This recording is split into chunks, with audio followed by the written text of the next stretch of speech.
өрлөө. Сайн байцгаана уу та бүхэндээ энэ өдрийн мэндийг хүргэе. Step Toygo подкастын минь анхны дугаар та бүхэнд хүргэж бэлэн болсон байна. За дугаарынхаа төсвөнтэй танилццгаая. За та бидэнд өөрийгөө доош танилцуулаач. За баярлалаа. За намайг Гамбул Дэмэгчтэр гэдэг холбооны бүгд найрамдах Герман улсад сурч ажиллаад яг одоогийн байдлаар 12 дахь жилийнхаа ойн дээр явж байна. За яг одоогийн байдлаар миний хувьд холбооны бүгд найрамдах Герман улсын Zaxxon мужидах Soloosh.com Zaxxon компанид сэргийлэгч хүчний инженерээр буюу бүр яг тодорхой хэлэх юм бол нарны зай сурлуулалт инженерээр ажиллаж байна. За миний хувьд бол яг үндсэн өв гаргал маань их бол Дундгой аймгийн Өзөөс хүмүүнд төрсөн. За Дорноо аймагт бол 8 жилээ төгссөн. За тэгээ Говьсанбөр аймагт 10 жилээ төгсөөд тэгээ Монгол Улсын их сургууль сэргийлэгч хүчний чиглэлээр бакалавр болон магистр төгсөөд за тэгээ энэхүү мэргэжлээрээ Герман улсад хурж ирээд одоо ингээд сүүлийн хэдэн жил ажиллаж амьдраад ингээд явж байна да. За баярлалаа. Тэгээд та бас гэр бүлийнхаа талаар товч танилцуулж болох уу? За миний хувьд анх 2014 онд Монгол улсаас гарахдаа их нэрхтэйгээ зүг наашаа хамтдаа яг өөр өөрсдийнхөө зорилгын дагуу өөр өөрсдийнхөө мэргэжлийнхэн ур чадвараа дээшлүүлэхэд бол наашаа гарч ирсэн. За яг одоогийн байдлаар манай эхнэр маань Middle Zaxxon-ы театрт дөрвийн дуулаачаар ажиллаж байгаа. За тэгээд дээрэс нь Дрезден хотын хөгжмийн дээд сургуулийг дуулаачийн багш мэргэжлэр төгссөн ийм гэр бүлийн хүн маань байгаа. За одоо эхнэр хоёр хүүхдийн хамтаар Герман улсын Freiburg хотод одоо амьдарцгааж байна. Та хоёр тэгвэл яагаад Герман улсыг сонгоолсон бэ? Та хоёрт ямар нэгэн хүн, ямар нэгэн үйл явдал нөлөөлсөн үү? Аль эсвэл сайн дураараа эсвэл бол өөрийнхөө зорилго хүсэл мөрөөдлийн төлөө ирсэн үү? За тэгэхээр бит хоёрт яг наашаа ирэхэд маш олон шалтгаан байсан. Нэгдүгürt юу байсан гэхээр бит хоёрын яг өөр өөрсдийн одоо сурч ажилласан. За тэгээд яг одоо цаашаа мэргэжлийг дээшлүүлэхэд хамгийн тохиромжтой орн аль орн бэ гэдгийг бит хоёрыг судалж үзсэн. Яг хоёулаа хамтдаа хурж ирээд сураад тэгээд ажиллах боломжтой тийм орн гээд. За тэгээд Азийн зарим орнууд Япон, Солонгос, за бүр Хятад руу ч гэдэг юм уу тийм ээ. Ингэж харж байгаа. Хамгийн сүүлд нь болохоор Герман улсад бол яг одоо манай мэргэжлэр рүү сэргийлэгч хүчний чиглэлээр бол дэлхийд ихэнд бол маш өндөр хөгжсөн орн. За дээрээс нь болохоор дүүрийн дуулаач буюу одоо сонгодог урлаг бол хэдэн зууны турш ингээд маш өндөр хөгжсөн ийм орн байсан учраас тэгэхээр бид хоёр яг хоёулаа яг Герман улсад хурж ирээд сурч ажиллах юм бол тэгэх юм бол яг өөр өөрсдөө одоо бас нэг хүссэн зорилготой хүрэхэд бас нэлээд өгөх юм байна. За тэгэхээр яг бид хоёр яг нэг зорилгомонууд яг ингээд уулзж байгаа орн маань Герман орн байсан. Тэгэхээр тийм учраас бид хоёр бол ингээд маш хурдан хугацаанд шийдвэрээ гаргаад манай яг нэг найз маань болохоор их сурвал гэдэг манай багын найз маань бид хоёр болохоор ингээд туслаад за Герман улсад очиж сурья гэж бодож байгаа бол тэгэх юм бол яг одоо ингээд хүмүүлийн дээд сургууль дээр одоо Герман хэлний курс эхлэх гэж байна. Та хоёр тэнд очиж бүртгүүлж гэнэ. За тэгэл бид хоёр хамгийн анх хүмүүлийн дээд сургуулийн Герман хэлний курсэд анх бүртгүүлээ. Тэр цагаас хойш ингээд Герман улстай ингээд хувь заяагаа олдоод 12 жилээр явдаг өнгөрсөн байна да. Гайхалтай 12 жилээд бол баггүй хугацаа биш шүү. Германд анх ирээд танд хөгжилтэй дурсамж гэх юм уу хөгжилтэй зүйл болж юу? Соёлын шоконд хэрэг хорж юу?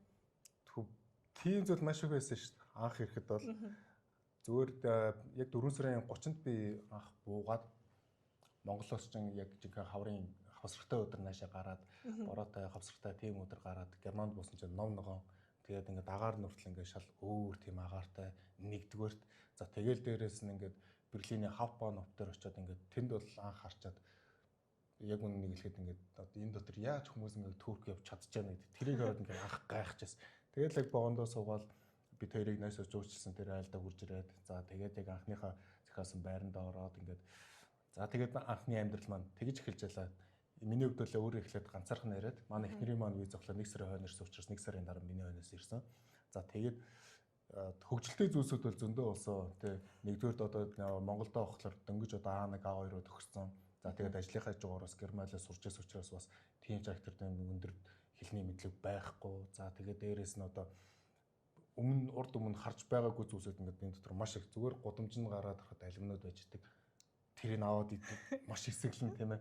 Тэгээд ингээд оюутны байр дээр гаднаас гудамжнууд төс алимаа бариад авахад хамт байж байгаа бусад нөхдүүдийн хараа гайхдаг ч юм уу.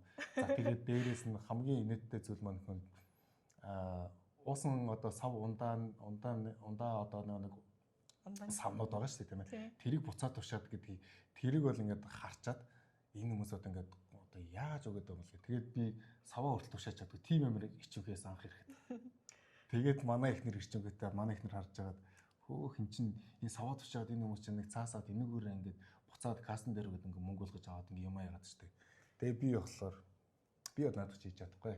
Би хичээд тэгээд анх зөвөр савааж тушааж чадахгүй тийм юм чинь. За нэг иймэрхүү гэх юм бол энэ байтугай тэгээ хөгжлөө зөөсөд бол зөндөө бол болж байсан те. Яалж аргагүй сав тушаан гэдэг бол харьцангуй ойлголт шүү дээ.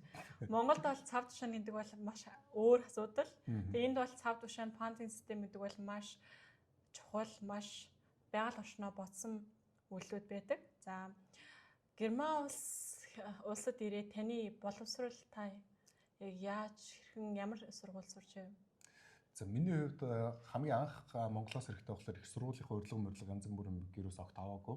Битээрэл яг хоёулаа өөрсдөө яг хуваараа бүх зүйлээ шийдээд хувийн зардлаар яг нааш ирсэн. Ямар нэгэн тэм тэтгэлэг болон тэм хин нэг тусламжгүйгээр тэгвэл битээр болохоор яг зөөчилж өгсөн нэг монгол эмэгтэй байдаг. Одоо кабинет цуцад амьдардаг нэг монгол эмэгтэй битээр хамгийн анхнаасаа гарах одоо бүх хүчээрээ бүрдүүлэх тэр ажлыг хийгээд тэгээ бусад зүйлсийг бол битээр өөрсдөө бүх зүйлсийг өөрсдөө хуваараа төлөөд тэгээд ирж байсан. За тэгээд эхний жил гарангүй хугацаанд бол яг зөвхөн хэлний курстээ яваад.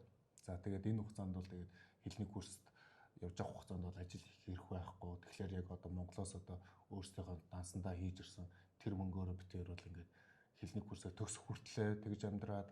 За тэгээд дараа нь болохоор ТВ Дрездний хэлний курст орох тэр шалгалтанд амжилттай ямар ч байсан тэнцэж ороод. За тэгээд тэнд болохоор ДСХ буюу одоо нэг Германы ихтэй сургуульд орох одоо яг шалгалтын яг үндсэн яг тэр курст нь эсэж ороод. За тэгээд тэр курсээ ямар ч байсан амжилттай төгсөж гарсны дараа Дрездний техникийн сургуульд сэргийт орчимчнэр чиглэлээр суралцаар өргөдлөө гэдгээ тэнцсэн. Ээж бүх зүйл сайнтай юм уу те? Бүхэл зүйл бэрхшээлийг даван туулна. Танд хамгийн том бэрхшээл юу байсан бэ? Герман улсад ингээд суралцаад амьдраа явж байхад. Хамгийн том бэрхшээл гэх юм бол анх ирсэн эхний 2 жил бол ер нь бол тийм амархан бол байгаагүй. Тэгээд мэдээж хамгийн нэгдүгээр шалтгаан бол хэл усны асахгуулаад. За тэгээд шалах хоёр өөр тийм соёлын ялгаа байна. За тэгээд дээрэс нь одоо хичээл сургуулиас асахгуулаад ингээд маш олон зүйлсүүд ингээд ер нь бол бүх зүйлсэл ер нь бол ингээд тийм амархан бол байгаагүй. За тэгээд дээрэс нь ажил төрөл байхгүй ч гэдэг юм уу тийм ээ. За тэгээд дээрэс нь тэтгэлэгч байхгүй. За тэгээд яг битэрийн хувьд болон яг миний хувьд бол яг ирсний дараах яг их сургуульд орохын өмнөхөн одоо яг нэг сүүлийнхаа хэлний шалгалтаа өгөхөөс яг тэр өмнөх тэр үед бол надад бол ингээд яг нэг сар бол ерөөсөө ямар ч зүйлсийг тийм алдах хэрэггүй яг нэг тийм сар яг миний толгойд ингээд бууж ирж байсан. Тэр үед яасан гэхээр хэлний шалгалтанд заавал тэнцэх ёстой. За тэгээд тухайд бол битээр байраа солино гэдэг арай өөр байр нөгөөд орох болсон байсан чинь гэтэл тэр байранд маань болохоор хүлээж авахгүй гэдэг. За тэгээд битээр байргүй болсон байсан. За тэгээд дээрэс нь визэндээ явах шаардлагатай болсон байдаг. Гэтэл визэнд орохын тулд дансандаа мөнгөтэй байх хэрэгтэй байдаг. Ингээд бүр маш олон зүйлс ингээд бүх зүйлс ингээд яг ингээд нэг хавар ингээд толгой дээр ингээд тэг нэг цаг үед ингээд за тэгээд давхцсан. Бүх асуудлууд давхцсан. За тэгээд би тэндээс алийг нь ч буруу хийх эрх байхгүй. Аль нэгийг нь буруу хийсэн тохиолдолд Герман улсад үлдэх тийм шанс байхгүй. Зүгээр буцаад Монгол руу явах тийм болсон. Тэгээд за угаасаа тэгээд бид нарыг угаасаа дааж чадахгүй зүйлсийг угаасаа хүн өгөхгүй тийм ээ. Тэгэхээр бол угаасаа энэ бүхнийг ард нь ямар ч гэсэн даваа туулаад гарах ёстой гэдэг.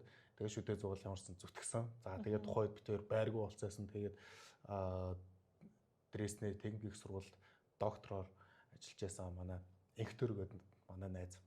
Тэр найз маань битээр туслаад ингээд битээр ингээд 2-7 хоног гэртээ байлгаад за тэгээд тэр хугацаанд битээр болохоор ингээд тусдаа ингээд вегецэмэр үе одоо хажуу өрөө тийм ээ. Хажуу өрөө одоо ингээд хайгаад за тэгээд би эхлээд өөрөө нэг өрөө болоод за тэгээд манай ихнэр болохоор дараа нь дахиж нэг өрөө болоод ингээд битээр ингээд нэг хотод хамт ирсэн боловч нэг хоттой хоёр өөр газар хүртэл ингээд ийм тусдаа амьдрах шаардлага хүртэл ингээд гарч байсан. За тэгээд ямар ч байсан тэдгээрийн ард бүгднгийнх нь ард ямар ч байсан амжилттай гараад нэг сайхан амсгаа авсан да. Тэр үеийг л дурсах юм бол одоо битээр хувьд бол одоо ингээд яг хамгийн хэцүү байсан үед л гэж хэлэх юм байна да. Хэцүү байсан үеэ даван туулаад гарах мэдрэмж бас гоё тийм үү? Мэдээж төлөө хата тэр чин алийг нь ч алдах хэрэггүй тийм ээ. Зөвхөн за хэрвээ ганцхан асуудал байсан бол за миний болгондоо гэдэг нэг цаг уужуу байж болно тийм ээ. Гэтэл яг тухайн цаг мөчид ингээд бүх зүйлсүүд ингээд алийг нь ч алдаж хийх тийм эрэхгүй ерөөсө бүгднгийг нь давж гарах хэрэгтэй тийм шаардлага бид нар дээр ингээд тулгарч байсан. Яалт ч аргагүй гадаад амьдрын гэдэг бол маш их хариуцлага. Дээрээс маш том сорилт. Сорилт гэдэг. сэрэлддэг. Ямар ч үед яаж ч алдаж болохгүй. Алцгал юм бол яг бүх зүйл ингээд байхгүй болоод яг эрдэн зорилго маань ингээд яг бүтэхгүй болчдөг. Тийм байдаг л та. Ингээ манай подкастын үргэлжлэл маань Параберг хотын төв талбайгаас та бүхэндээ хүрч байна. За Герман улсад мэргэжлэрээ ажиллах сонирхолтой маш олон хүн байдаг. Харамсалтай нь яаж хэрхэн ажиллахаа сайн мэдгүй, ямар нөхцөл яаж ажиллах гэдгийг бас хэлж мэдэхгүй. Ер нь бол Герман улсад ажиллах ер нь ажлын олдос хэрэг байдаг вэ? Тэгэхээр Герман улсад одоо ажиллахад одоо хамгийн нэгдүгээр тоглохоор тавигдах шаардлага маань юу гэхээр яг өөрийн яг үндсэн мэргэжил тийм ээ. За тэгээд тухайн мэргэжлийн уур чадвар.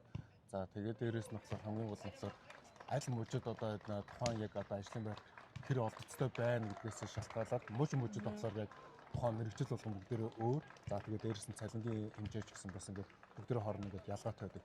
За тэгэхээр яг зөвөр би яг өөрийнхөө жишээн дээрээс ингээд ярих юм бол яаж одоо яг энэ одоо Германд одоо мэргэжлэрээ ажилласан бэ гэхээр Монголд бол миний хувьд бол одоо бакалавр магистр ингээд төгсөөд ирсэн байсан учраас нэгдүгээрт бол бас энэ маань бас ингээд Герман улсад ингээд цаашаа ажиллахад давуу тал нэгдүгээрт үүсэж байгаа.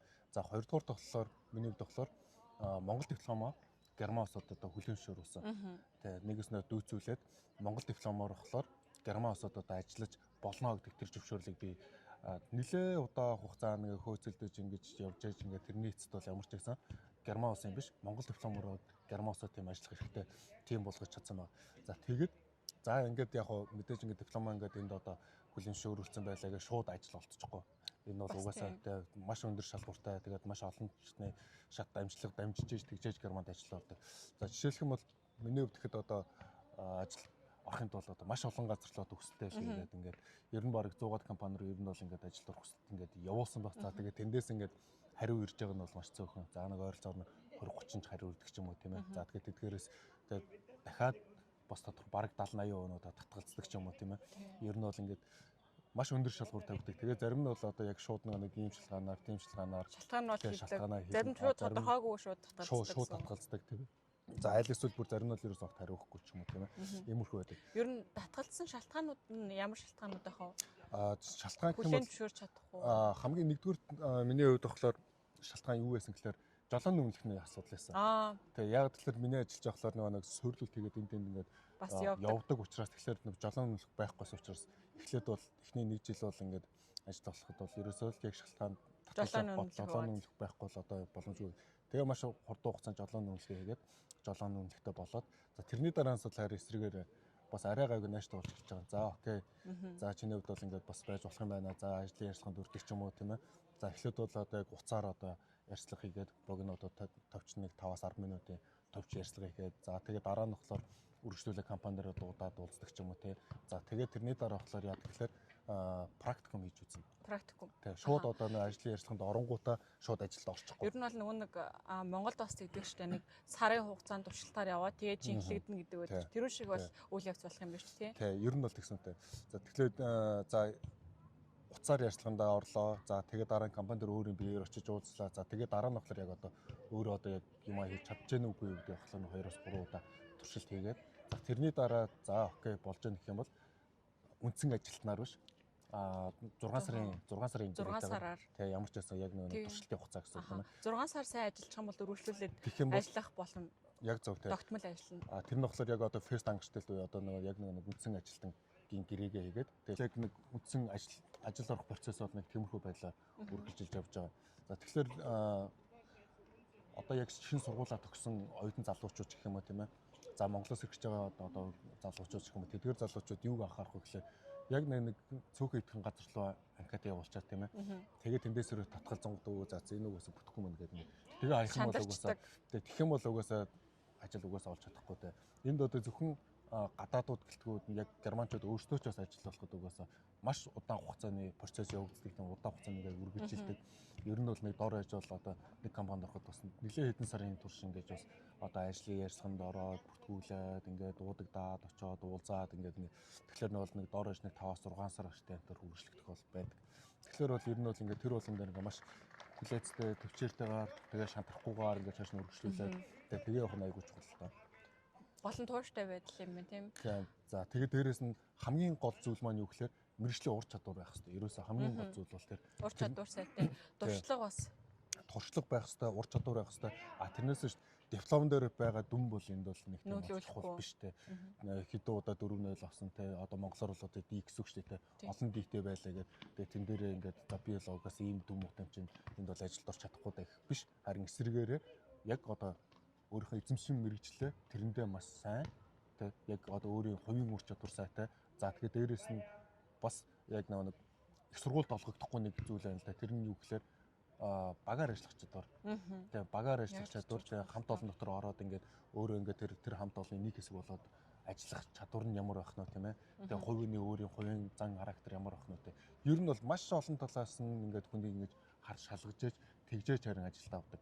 За харин нэг удаа ажилдаа орсон тохиолдолд бол мэдээж маш найдвартай, баталгаатай. Тэгээд ер нь бол ингээд цалин усны хэмжээр сахгуулаад ер нь бол ингээд нэлээд тийм баталгаатай амжиргааны их үүсвэртэй болно л гэсэн үг ер нь бол.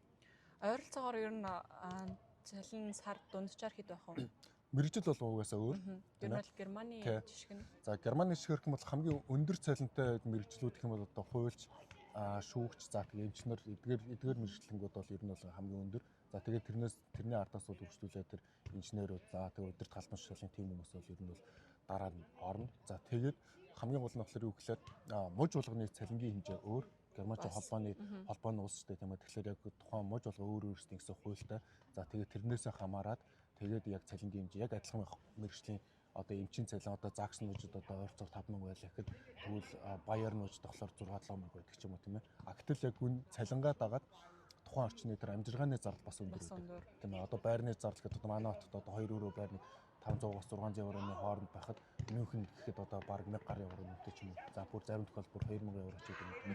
Тэгэхээр бол ер нь бол ингээд цалингийн хэмжээ өсөх тусам тухайн тэр нэг байгаа орчных нь одоо яг тэр амжиргааны зарлаас ингээд дагаад бас өндөр болж эхэлж байгаа л тийм ээ. За.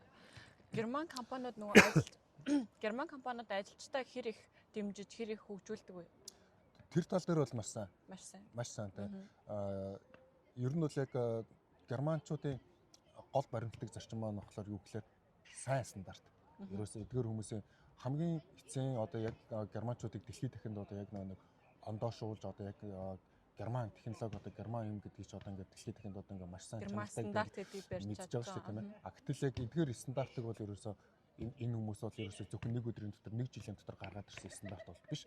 Бүр олон 100 жилийн турш ингээд яваад ингээд хийгээд туршаад ингээд тэр дундаасаа тэр туршлагаас ингээд гаргаж ирсэн тэр стандарт байна. Тэгэхээр ерөөсөө хамгийн гол зүйл маань юу гэхээр энэ стандартаа бариулдаг. Энэ стандартын дагуу л одоо яг тухайн одоо хийж байгаа зүйлсээ ингээд хийдэг. За тэгээд тэр стандартууд маань болохоор жил болгон ингээд өөрчлөгдөж яадаг. Зарим нь бол зарим мэргэжлийн салбарууд. Тэгэхээр тэр болгон дээр ингээд одоо компаниуд бол одоо ажилчдаа ингээд тэр стандарт одоо тэр сургалтанд нь суулгах. За тэгээд дээрэс нь одоо амралт за тэгээд одоо амралтын мөнгө ч гэдэм үү тийм ээ. За тэгээд зарим тохиолдолд бол одоо яг компани машиныг болохоор унах барих. За тэгээд дээрэс нь одоо автобус унааны одоо плед энэ төр гэсэн тиймэрхүү зүйлс жижиг шазэг зүйлсээр бол маш хангамж сайтай. Тийм. Яг тэгэхээр энд бол ерөөсөө ажилчдын сэтгэл ханамж гэдэг бол ерөөсөө маш чухал. За тэгээд дээрэс нь хамт олонны одоо уур амьсгал маш чухал байдаг. Тийм учраас ерөөсөө ажилчдаа тийм сэтгэл хангалуун байх тийм ээ. Тийм тогтоо тухтай тийм орчин нэгэд ажиллах тэр талаар нь маш сайн анхаарч өгдөг. За тэгээд одоо тэр офисын барилгаас гуулаад тэр дотор байх одоо хүмүүс одоо хэрэгцээнд одоо хэрэгэлдэг одоо юу гэдэг тийм ээ. Хэрэг болж болохоос одоо энэ бүхий л зүйлсийг ер нь компаниуд ер нь бол ингээд бэлтэж өгсөн байдаг л да. Тэгэхээр бол ер нь бол хангамжийн тал дээр бол сайн гэж хэлж бас болно тийм ээ. Зарим компаниуд бид мэдээж ингээд ажиллаж байгаа юм чи эрүүл мэндийн даатгал одоо монголоор бол нийгмийн даатгал мэдээж байх уу? Байлгүй байх уу. Ер нь бол энэ хоёр чинь маш өндөр Германд тийм ээ. Нийгмийн даатгал гэх чинь одоо ойролцоогоор бүтэн цалингийн бараг ойролцоогоор 30% нь бол ерөнхийдөө нийгмийн даатгал, эрүүл мэндийн даатгалтай бол суудагддаг. За тэгээд тэдгээр мөнгө нь бол мэдээж яг Монголд бас яг адилхан системийн хувьд бол адилхан. Үргэлжлээд одоо нэг тэтгэврт гарахад болохоор одоо буцаагаад энэ маань орж ирэхээр. За тэгээд яг эрүүл мэндийн даатгал бол одоо яг нэг үндсэн ажилтны даатгал энгийн хүний даатгал яг одоо мэргэжлэр ажиллаж байгаа хүмүүсийн даатгал ингэ тусдаа болж эхэлдэг. За тэгээд бас дээрэс нь мэргэжил болгоны даатгалууд бас хоорондоос өөр болж эхэлдэг. Жишээлх юм бол одоо манай эхнэр гэж одоо театрт ажилладаг. Гэтэл театр дээр болохоор эрүүл мэндийн даатгал болохоор тусгай дахиад театрын ажилчтай болохоор бас бэртэж гэмтэх магадлал өндөртэй. Маш өндөр эрсдэлтэй. Эрсдэлтэй. Тийм учраас бас дахиад өөр төрлийн даатгал за манах гэж байгаа болохоор одоо бас ингээд сөргөлтийг явуудаг бас л ер нь бас эрсдэлтэй тийм ажил баггүй. Тэгэхээр бас энэ дээр бас даатгал бас нэлээд өндөр.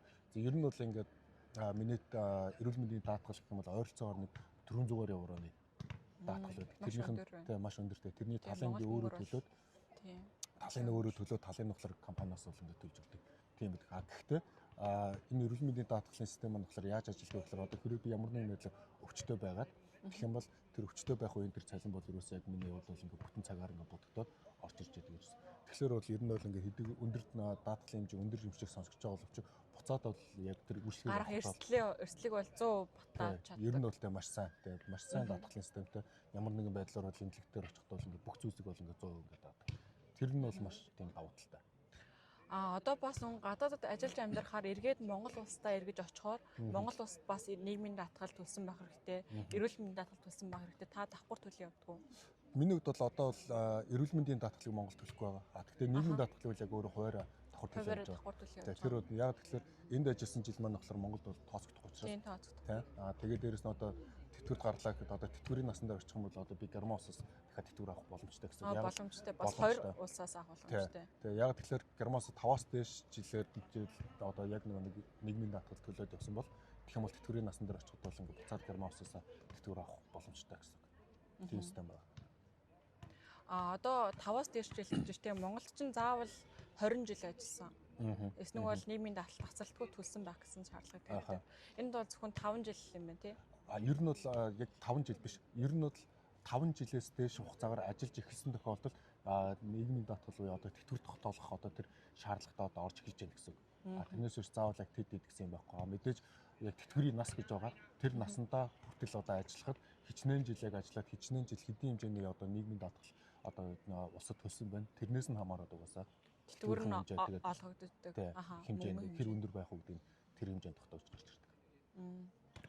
Бас ажилчдынхаа бас ирээдүй бүх юмыг батцуудаадаг тийм байна тий. За би бас асуумаар байна л да. Мөнх шатар гэж яг хэм бэ? Таны ер нь амьдралын философи юу юм бэ гэж асуумаар байна. За мөнх шатар гэж одоо жирийн нэг олчны хотноос энэ төрөл ингээ явж байгаа. Нэг сайхан монгол залуу байна. Нэгдүгээр тийм ээ. За тэгээ амьдралын философи гэхээс илүү одоо миний одоо амьдралын зорилго гэж хэлэл арай зүгээр юм болов тийм ээ. Яг ерөнхий зургаар нь хэлэх юм бол тэгэх юм бол миний хувьд бол хамгийн гол зорилго маань болохоор юу вэ гэхээр өөрийнхөө эх орондоо өөрийн гэсэн хийсэн бүтээсэн зүйлтэй амьдраад тийм ээ. Тэгээ миний хийсэн бүтээсэн зүйлийг ингээд үр хөвгтүүд маань за тэгээд ингээд ус эх оронд маань ингээд үлдээсэ тийм ээ. Тэгэхээр зүгээр эх орондоо ямар ч байсан өөрийнхөө гараар хийсэн бүтээсэн зүйлтэйгээр ингээд нэг нэртэй төртэйгээр ингээд сайхан амьдраад тийм ээ. Өөр за тэгээд дээрэс нь зөвхөн одоо бизнес хийгээд ингээд явах биш тийм ээ. Миний хийсэн зүйл ингээд хүн болгоно ингээд тус үргээд ингээд үргэлжлээд ингээд байж байгаасаа гэдэг. Ерөөсөө л хамгийн гол зорилго маань юу гэхээр би эх орондоо за дэлхий дахинд тийм ээ байгаль орчинд тийм ээ өөрийн гэсэн мөрөө үлдээх хүсдэг. Тийм ээ. Гэхдээ миний хийсэн зүйл маань ингээд бүгд ингээд дандаа сайхан үргэлж сайхнаар тусагдах тийм зүйлсийг хийхийг хүсдэг тийм ээ. Ямар яалтчгүй аргагүй амар гоё зорилго байна.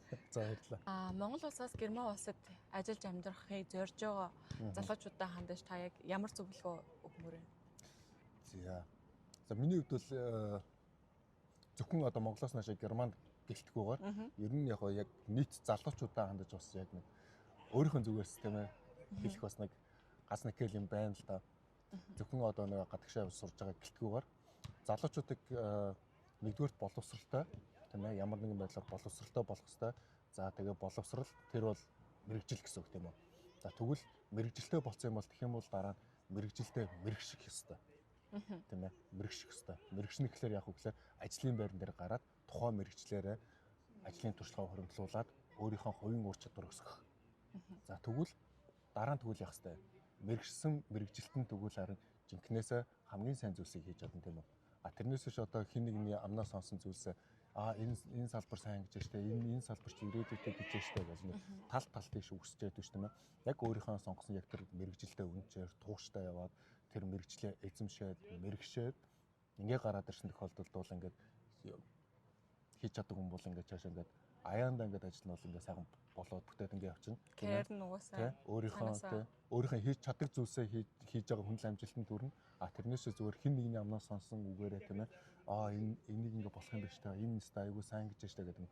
Тэгж бусдыг битгий дагаж намраарай. Өөрийн гэсэн үзэл бодолтой үнэнчээр тэгээ өөрийнхөө мэрэгчлээ мэрэгшээд өндөр ур чадвартай хувийн ур чадвараасаа өсгөөрэй. За ийм залуучууд бол угаасаа дэлхийд дахинд хаанч үнэлдэг шүү. Тэгэхээр зөвхөн гадаадд гарч иж хамгийн сайн мэрэгчлэн болно гэсэн үг биш. Манай Монголын боловсролын систем ч гэсэн маш сайн. Монголын одоо гомдлын төвчний мэдлэг ч гэсэн маш сайн. Тэгэхээр ер нь бол хаанаас ч одоо яг одоо дэлхийн мэрэгчлэл одоо энэ боловсролын одоо эзэмших бололцоотой болчихсон байна. Тэгэхээр сайхан тууштай байгаарай залуучуудаа. За тэгээд мэрэгчлээ үнэж байгаарай тий. Ямар нэг зүйлсийг тусалсан хийж сураарай л гэж хэлмээр байна да. За бидний урилгыг хүлээн авч хүрэлцэн ирж үнэтэй зөвлөгөө өгсөн танд маш их баярлалаа. Таныхаа цаашдынхаа ажил хөдөлмөрт өндрөөс өндөр амжилтыг хүсье. За баярлалаа. Бас ингээд өөрсдөө хийж байгаа подкастын эхний дугаараар ингээд өрсөнд бас маш их баярлалаа. Ингээд та тийм маань бас ажил үс хичээл сурлага энэ бүхэнд нь өндрөөс өндөр амжилт хүсье. Яаж жаргал хамгийн сайн самхан хүсье.